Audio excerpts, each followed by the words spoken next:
Hello, everyone, and welcome. We're happy to have you here back after the holidays with everything you need to know about pays. So, as you're joining us, go ahead and add your name and your organization or school in the chat for us. That helps us know who's here. We can also use the chat for questions if you've got any, but we also ask that you use the question and answer feature that's provided.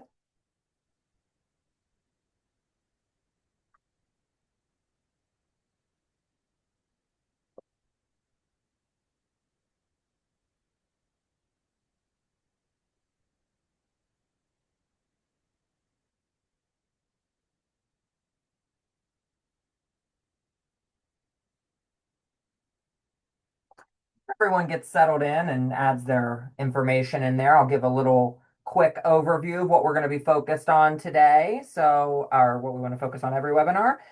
We want you to, again, introduce yourself in the chat if you're just joining us, name and organization or school, please. We want you to interact with the presenters. That's why we're here. We don't have any polls today, but you can do so in the chat if you'd like to engage, and also in the Q&A box. So if you have a question for us, please feel free to ask your question in the Q&A option. And just so everyone knows, this is being recorded. So if that impacts you in any way, there's that information for you. So we've got our crew here, the usual suspects, but we also have Jeff Hogan, and I think Jordan is on here as well from EPIS, and Emma is here as well to support from Bach Harrison.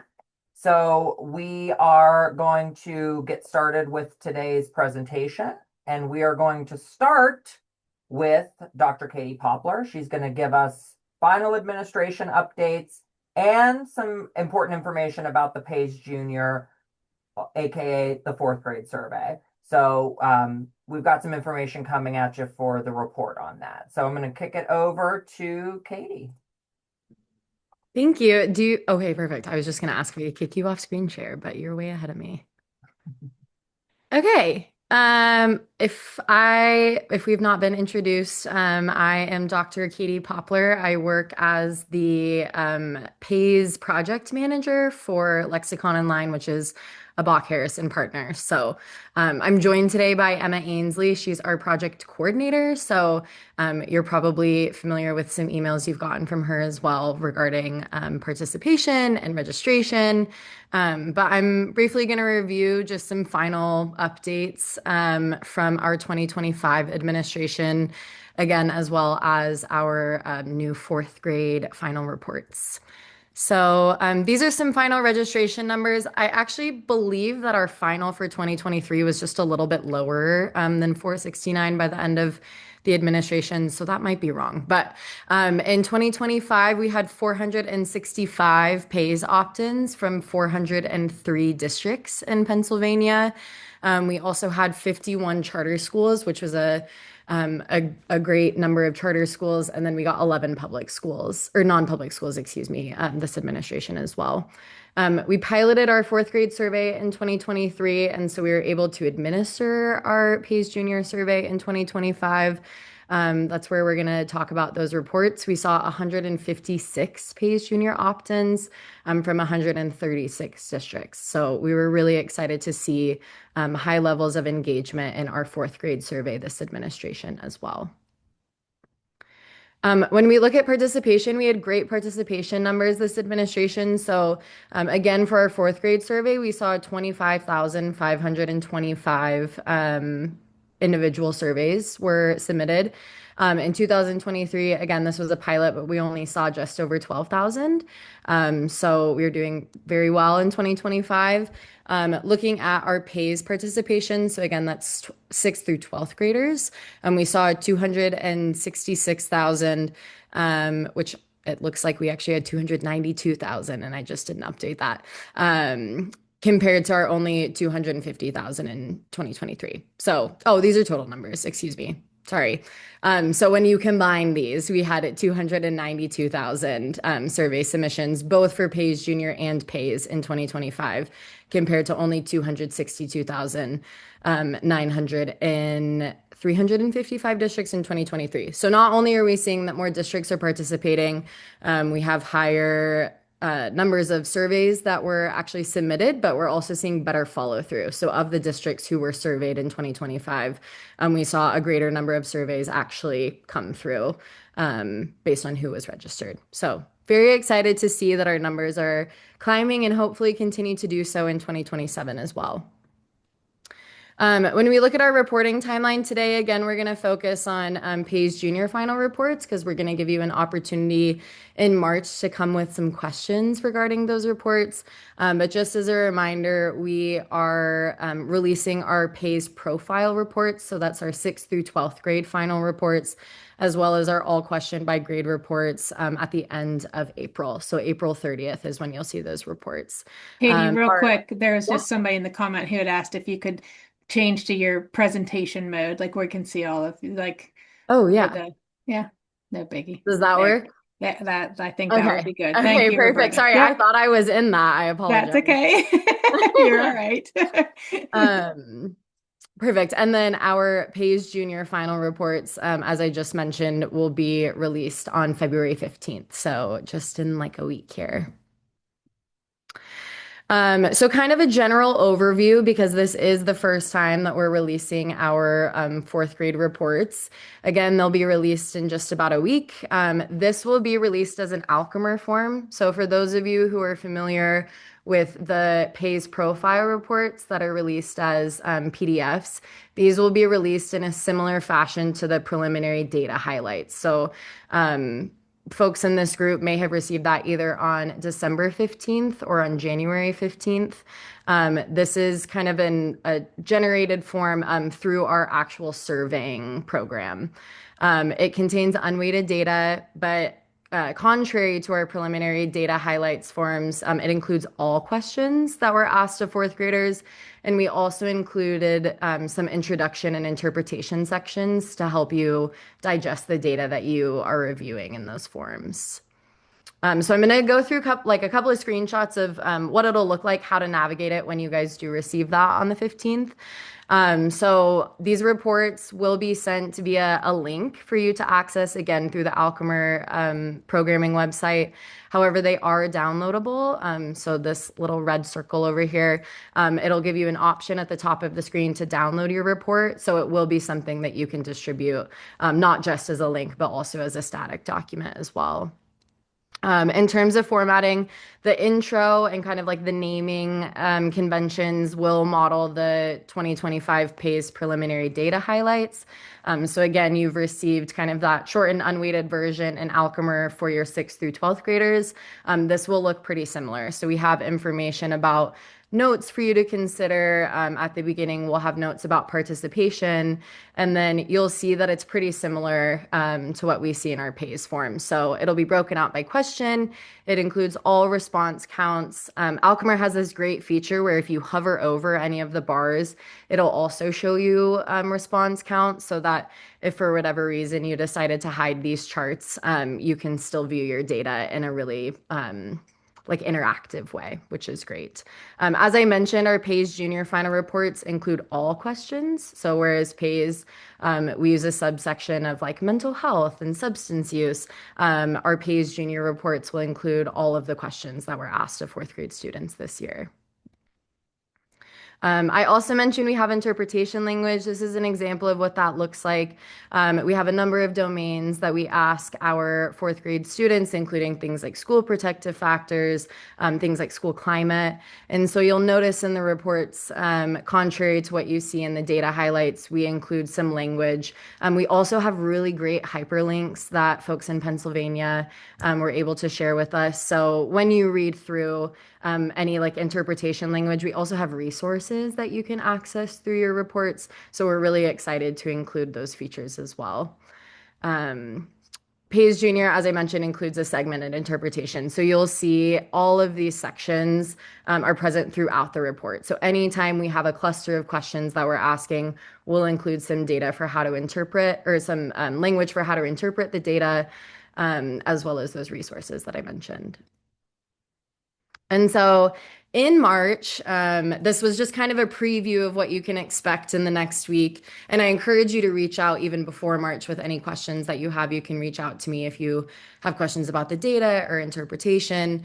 But at our first Wednesday in March, we will be reviewing the reports together. So questions that you have, anything to do with interpretation or questions that you have about the data, how you can use that data to be actionable. If you have any questions about how to interact with the Alchemer form, again, you can reach out to me at any time with those, but this will be a really great space that Lee and Elise have created to actually help us kind of dive into the data together. So I will be in attendance in March to walk you through any questions, data, interpretations, etc.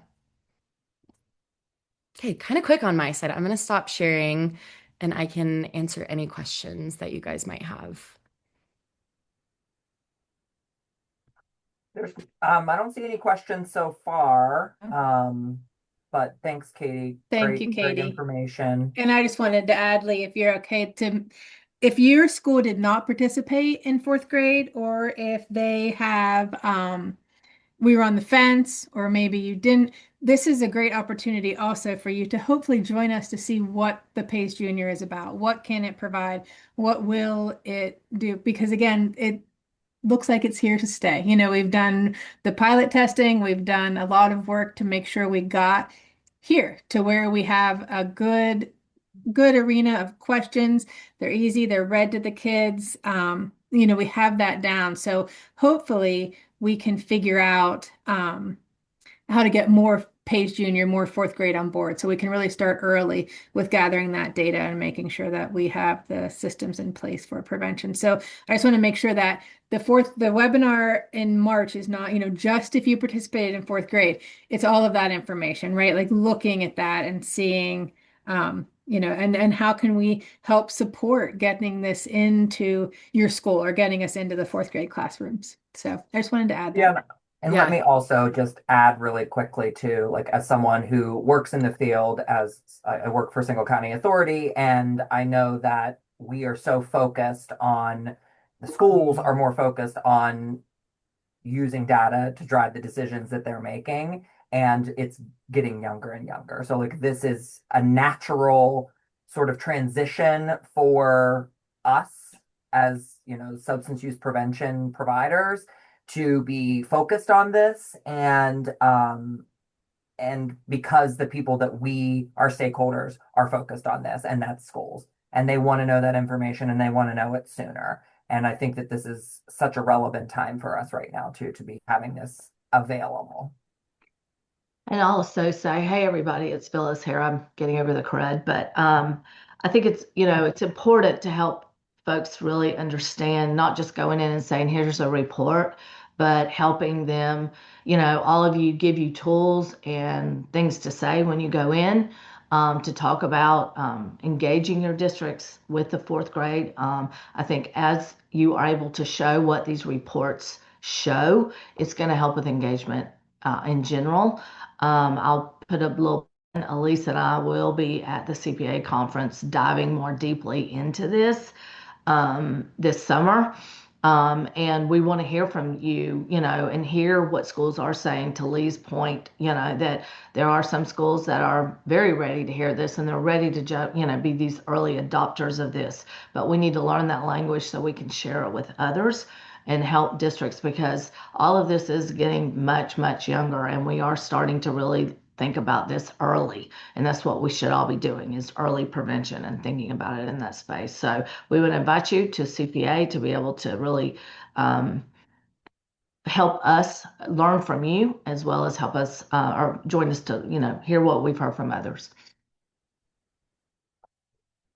Thanks, Phyllis. And also, I'll just jump on that and say that my colleague and I, Shelby Weaver, will also be at the CPA offering a presentation on using PAYS data and really what that looks like from a provider standpoint. And we focus on this idea of humanizing the data because we can become a little focused on here's all these numbers, right? But those numbers represent people, and what are we doing to impact those individual human beings? So we'll be there in partnership with Phyllis and Elise as well, to offer a workshop. So please come. Anything else that I missed for Katie? Or are we good to move on? I don't think so. Thanks for adding both Elise and Lee and Phyllis for adding that information about fourth grade. I think that was great. And I'm about to put my email in here as well because I realized I didn't include that in the deck with any questions that come up as those reports start to go out to you guys. So I'll put my email in there and feel free to always reach out with questions that you guys have.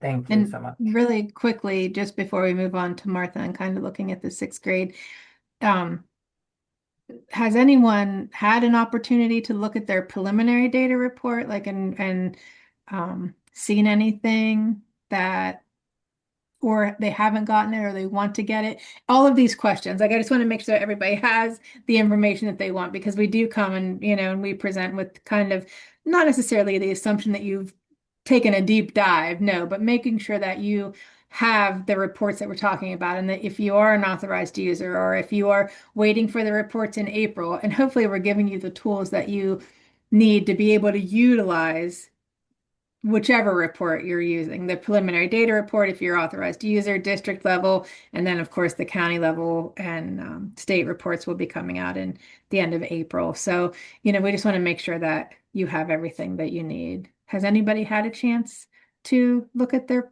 preliminary data report that is willing to say? You can just put it in the chat that, yeah, hey, we got it. I looked at it. It's there. Because we I mean, haven't, I don't know if you're asking me, Elise, but I did.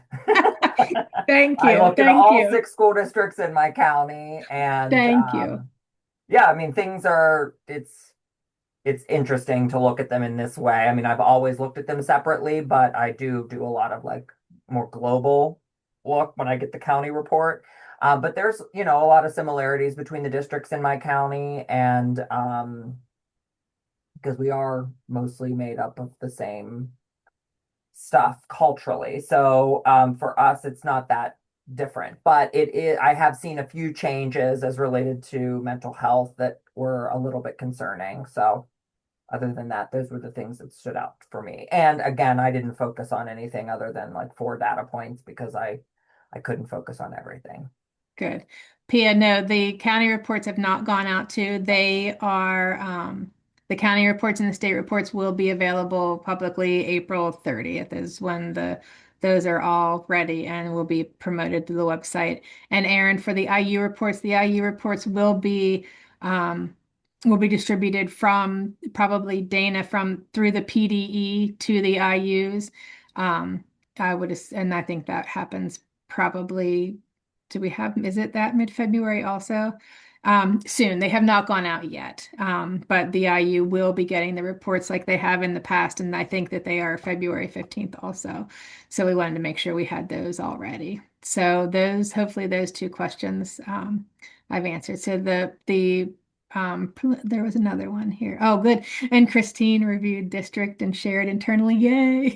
That's what we want to see. We want to see that they've actually gone out, they're in your hands, and you are able to, share them and look at them to kind of give you a little bit of a glimpse of what is happening in real time instead of waiting until the end of the school year to have to look at the data of the kids who, are moving on or maybe they're not being impacted. It's if you can make some real-time decisions, the preliminary data reports are very helpful. So good. I'm glad to hear that a couple people have been able to look at the preliminary data reports. Thank you for giving me that grace. Okay, so we're going to kick it all over to Martha. Martha, it's your show. Take it All away. right. Thank you. Hi, everybody. It's been a while since I've been on the first Wednesday webinar, so I'm excited to be here again. And for folks that have been coming regularly, you may recall that it was a while ago, but we at Pyre were working on the revisions along with the entire PASAG, the PAYS team, on revisions to the fourth grade. And you may recall that we did testing on the fourth grade before it went live in the fall of 2025. And we are getting ready to do the same thing for the sixth grade now. So let me go ahead and share my screen.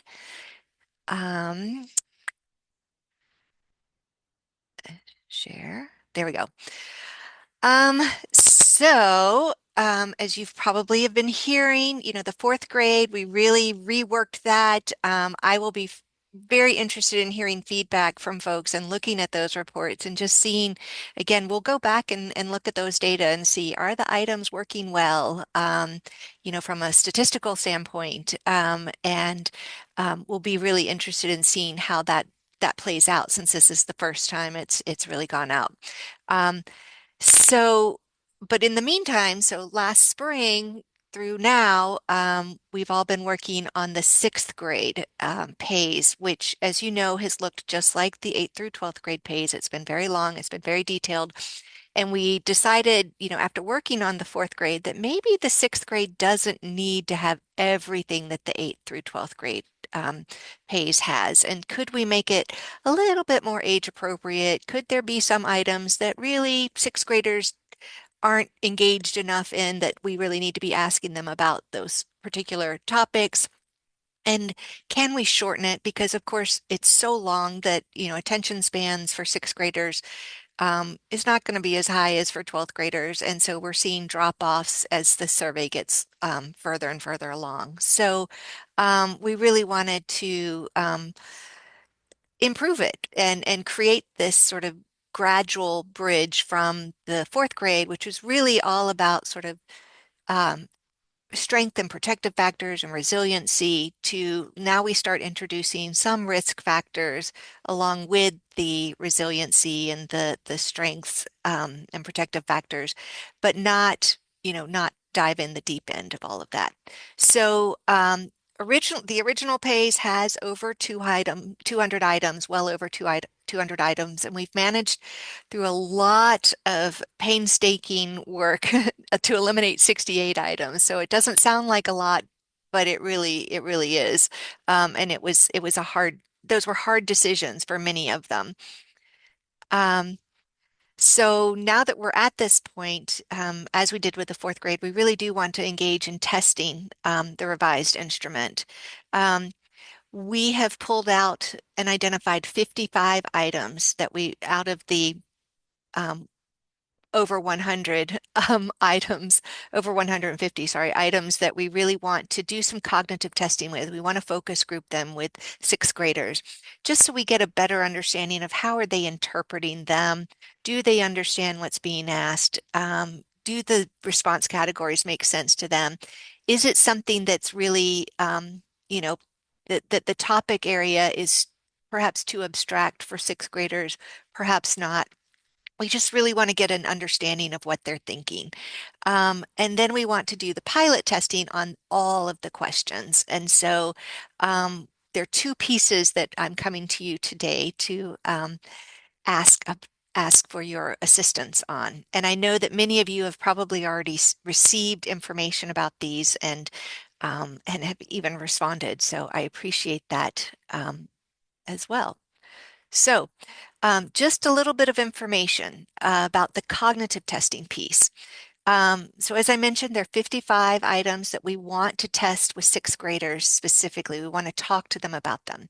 So we're asking to find 24 to 30 sixth grade students, and we want to break those up into groups of 3 or 4 students at a time. There are a lot of questions, so we don't want to try and have a large group. You can't get a good discussion going with large groups. So we really want to keep it limited to talk about the various questions.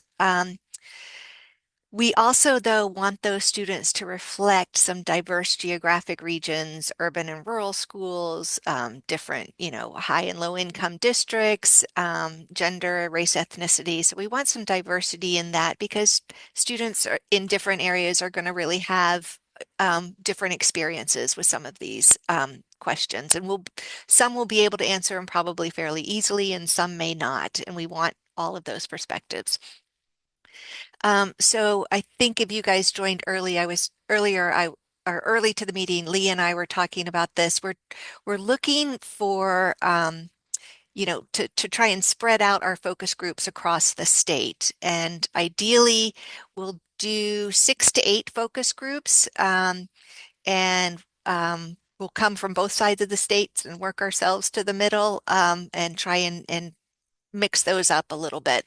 Um, so ideally, we get a lot of volunteers, and then we'll go in and sort of pick based on what we know about the school districts, and the students. Um, Students who participate in the focus groups will give all of them $10 for participating. So each of them will go home with $10. And this is the important part. We're trying to get all of these done the week of March 9th through the 13th. So make sure that's on your calendars too. I will say we don't have to do this during the school day. It can be an after-school program. So if it's too inconvenient to take kids out during the day, are there kids in your after-school programs that might be willing and interested in doing this? I have a QR code there for you. If you can help, you can go to the QR code. There's a form, or I put the web address there as well.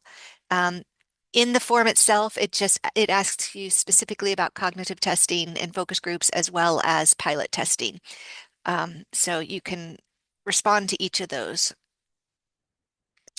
As far as the pilot testing goes, as I mentioned, there are now 151 survey items. This survey will be completed online, just like it is regularly. We're looking for sixth grade classrooms, again, all across the state, one classroom in each school or school district. And again, we want those classrooms because we want them to reflect the diversity across Pennsylvania. We will end up reading the survey aloud to the students completing the survey because we won't have the audio cassette option for the pilot testing. Typically, again, the students will hear it when they're taking it for real. And then in this case, for pilot testing, we will give the classroom teachers $100. They can use that money for a pizza party for the students. They can use it for school supplies. We would ask that it sort of stay within the school setting and not buy some new clothes for the teacher, but we're not going to monitor that. Um, and pilot testing is going to take place the week of May 11th through the 15th. And we really looked at what week is there not already ongoing testing happening in the schools. Again, this is a big ask on this one, and I know that folks are less willing to sort of step forward for a classroom, but it would be really helpful, and we will try and make it worth your while and as easy as possible, in order to do that.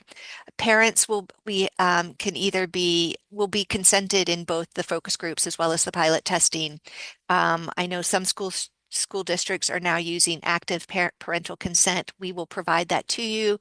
We also have passive parental consent forms to make it, again, you all have to do very, very little work on your end, and we'll do what we can to um, make it as easy as possible.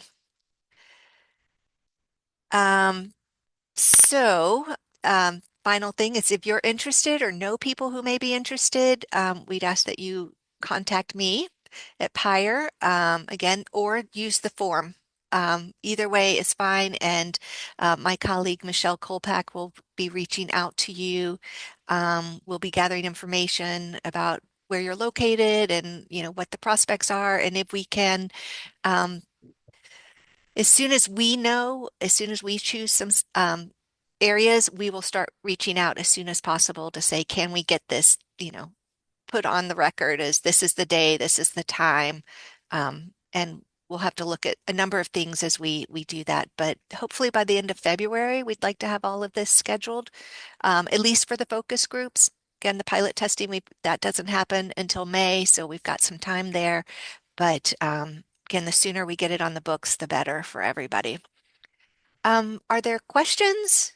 There is a question, and Yeah, sorry about that. I think we all need this cleared up. So sure. just can you discuss a little bit again about, so there's two different things happening here. There's focus grouping, and then there's something else that will happen with different students, and that is a classroom pilot where you're Correct. actually doing the survey that you've decided on, correct? Correct. So Okay. they'll be actually completing the survey. And part of that is we also need to know how much time it takes them to complete the shortened survey. Right. Okay. We want to look at, again, are they having fatigue? And so they're stopping to drop off after, say, question 100. We really want to get some sense of, how are they, um, not only how are they responding to questions, but also, um, again, what are the logistics in implementing the shorter survey? Okay. And then, so as it relates to the focus groups, so you are looking to have 6 to 8 focus groups across the state of Pennsylvania. Correct. Each of those will have 3 to 4 students in it. Correct. And then does that answer your question, Fiona? You can just let me know in the chat. Okay, you are welcome. Anyone else Martha, have any other Martha, questions? I was Yeah. booted off for a minute, just Okay. because my internet's wonderful. But like, did you give an example of, like, I would love for everybody to hear, because there's almost 50 people here, like, kind of what is a question that we're looking at that really would be Sure. cognitively tested? So, and again, to be clear for everybody here, we really spent a lot of time on this, figuring out what this is. This cognitive testing, we're doing it for sixth grade because that's the audience that we're targeting. But some of these these questions that we have about cognition will go from 8 to 12 also, because we're questioning, where is everybody's cognitive ability and where are we at? So, um, yeah, just to Sure. kind of give a little bit of just a glimpse as to what we've talked about and where these questions are coming from. Because I don't think, I mean, it's a very good overall and overreaching, but just kind of get into the nitty Uh, gritty of what are some of the questions that are. Absolutely. I'd be happy to. So some of the examples, and I will just give some, as Elise alluded to, that some of these questions that we're cognitive testing are also ones that we're really interested in for the 8th through 12th, because that's sort of the next step of this. But there are questions, for example, there's 3 different questions about rebelliousness, for example. There's a scale on rebelliousness. And to give you an example of these questions, um, I like to see how much I can get away with. I ignore the rules that get in my way, and I do the opposite of what people tell me just to get them mad. So there are these 3 questions, and we're like, well, do sixth graders think of their behavior in that way? Are they cognizant enough of their motivations for doing behaviors that they do? Maybe they are, maybe they aren't. And that's where we want to sort of try to understand that. There's also a number of questions, for example, about mental health. How do they define mental health? What does that mean for them? Questions about your neighborhood. Do you like the neighborhood you live in? Are there people in your neighbor, or do you have neighbors who tell you you do a good job? Again, these are protective factors if in fact they do have neighbors who are proud of them and tell them that they're proud of them. Um, how do what do people think when they think about their neighborhood? Are they, particularly in a rural area, do I know my neighbors? Do people know their neighbors at all anymore in any area? So we have questions about that. Like, how are they interpreting it? What are they thinking about? Um, Questions about whether they're people that they know who are over 21 who are using certain substances. Again, our sixth graders, how aware are they of what older people in their community are doing? How are they? Do they know the difference, say, between an 18-year-old and a 21-year-old? Are they able to discern the differences there? Does it matter? So those are the types of things that we're trying to understand. What's their thought process? And is their thought process getting them to the same understanding that we would like them to be having? Does that make sense? That's a very inarticulate way to state that, but we know as the test developers, right, what we're trying to get at. do they understand that question the same way, or are they answering it with some different framework in mind? In which case, our interpretation of those questions and those responses may be completely wrong. Does that help at all? Elise, you're muted. Yeah. Yes. Yeah. So I think that again, just that broad scope of here's the brush that we're looking at, and here's what Yeah. we have talked about. And as you can imagine, knowing in our field ad nauseum, right? We have everybody has a different perspective, and kind of circling around these has really been an intense process to figure out what do we want to have cognitively tested and to see where we Mhm. can change that. So I just wanted to touch base on that, and hopefully it gave Yeah. someone else the I'm a little bit of insight as to what kinds of questions we're looking at. And again, we always there's big changes coming all the time, right? We're always saying that, and there always is. We've had the fourth grade, we have the sixth grade bridge. There's always something coming down the road, and right now is no different. And we are looking at um, the difference in the 27 to 29 surveys.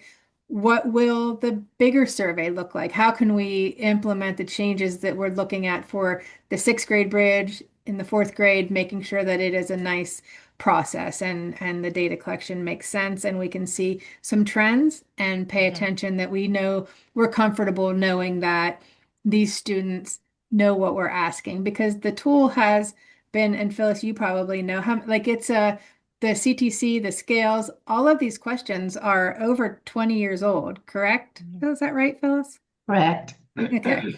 Yeah. So they some of them have maybe don't have the same meaning as they had 20 years ago. So Mhm. we want to be very cognizant of that and know Mhm. where we're going. So thank you, Yeah. Martha, for kind of highlighting a couple of those And areas I that we were really looking at. And I would just add that, we did a lot of not only discussion about these, but also a lot of statistical analyses to look at how are sixth graders answering these questions, and then how does that compare over time, of how sixth graders have changed their responses over time, if they've changed over time at all. And we've looked at how that compares to, say, 8th through 12th graders as well. So we're really looking at a lot of minutia for the questions in terms of trying to also understand, is this question giving us any additional new information about students, at sixth graders in particular at this point? And if it's not, then again, that's one we would consider removing. And those are ones that we did consider removing. To give you some examples of things that we did remove, we took a lot away, most of any of the hard drugs, what I would call hard drugs, but things like the methamphetamine and the cocaine. Those are not drugs that we're seeing sixth graders use a lot of. They're usually skipped out of them because they're not using them, but we figured we don't need to have them on there at all. So that's just an example of the age appropriateness of some of the questions that we felt like sixth graders didn't need to respond to those. And I think a lot of what y'all are saying here too, it is important to note that when making these kinds of changes to the surveys, this isn't done lightly. This is a very intentional and mindful understanding of when we make an edit, even if it's changing a word in a question, it can change everything. And I think for the message that I hope everybody is also getting from this, that this is a big process and it is going to take time. As we start to see updates to the page, back to Elisa's earlier comments about what is still appropriate for where we are now in the world, where kids are in adolescence, all the words, right? That this is not something that, Pennsylvania is going to just do with the stroke of a pen, but it is going to take a village, as with all the work that we do. And I think that, this is the first of many conversations that are going to be had around this, and we want to be here as a team to help you help us, but we also want to help you as these changes and edits and things are happening. So we're all in this together, guys, and this is not all going to be done overnight.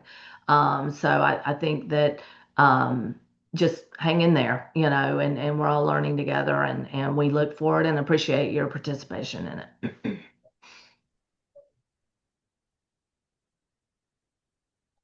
Yeah, I second what Phyllis says. It's a long process. It's very detailed, and we also want to make sure that we don't um, hurt your ability to look at your data over time and to understand your data. So when we remove a question, we don't do that lightly because we know that those data have been, and that question has been collected over a long period of time. So we're trying to make it easier on the students. We're trying to make the data more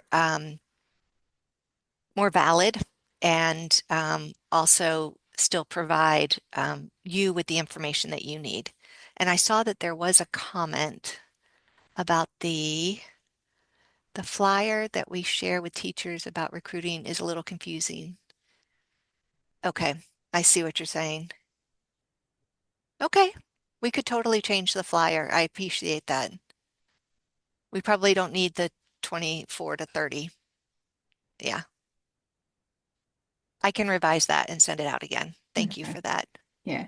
And again, just to make that clear too, even putting it in the body makes sense. So if we have shared it or if we're sharing it again, that yeah. And then And that Fiona, nobody caught that. Go ahead, Martha. Sorry.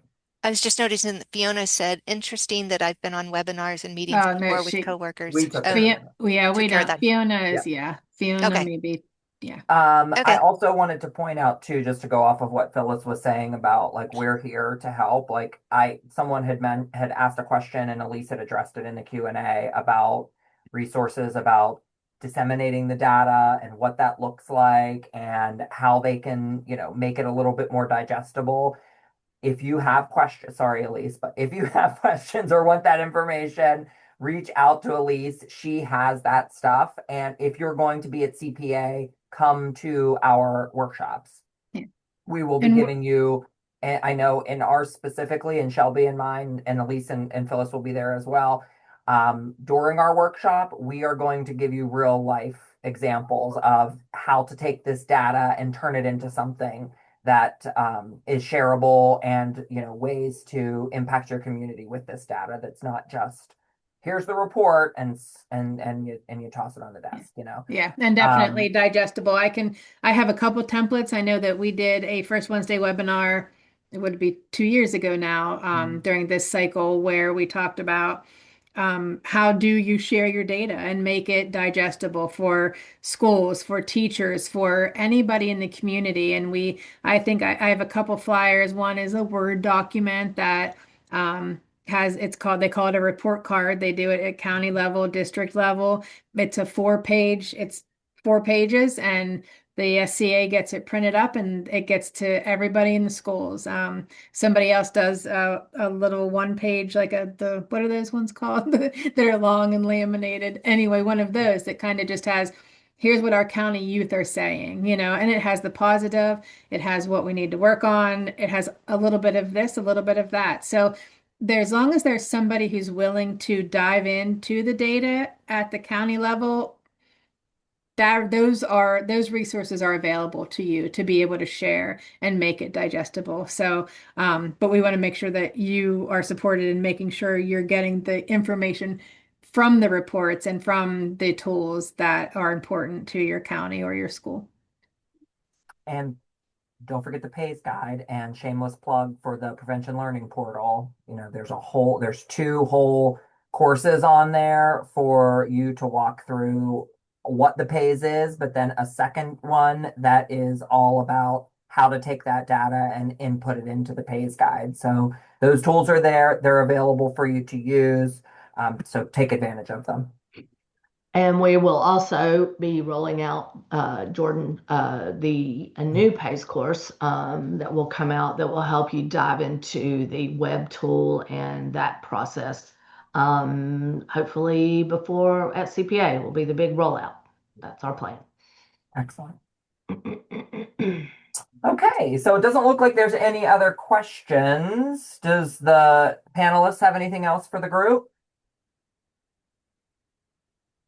I'll put my email in one more time, and Thank anything you. pays, I can hopefully either provide you with resources or at least guide you to the appropriate person who will. So feel free to email me at any time about anything pays, and I will be able to assist with what you need.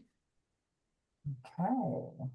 So, in closing, just wanted to remind everyone that we will be back on March 4th, same time, 1 o'clock, and we will be focusing on the final data from the Page Junior. Just reiterate what Elise was saying earlier. This is going to be relevant to you, even if your district or a school that you work with didn't participate in the fourth grade survey. We want you to be there. We want you to see what all is in the PAYS final report so you can help us to understand if this is the best way to present this information. We want feedback from you. So join us March 4th at 1 o'clock for the final data from PAYS Junior. You can always go to EPIS's website, Penn State's EPIS's website, right there on your screen. And then also don't forget to like us on Facebook. That's another great way to see resources and relevant and current information that's happening related to the Pennsylvania Youth Survey.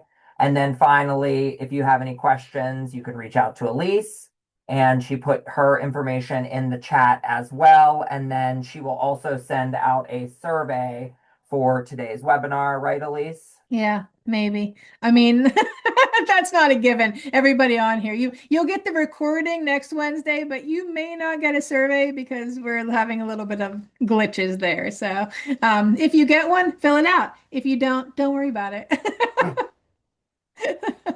Thank you all for being here, and thank you to our presenters as always and our panelists. So everybody have a great rest of your week, and see you in March. Mhm. Thank you very much. Thank you. Thank you.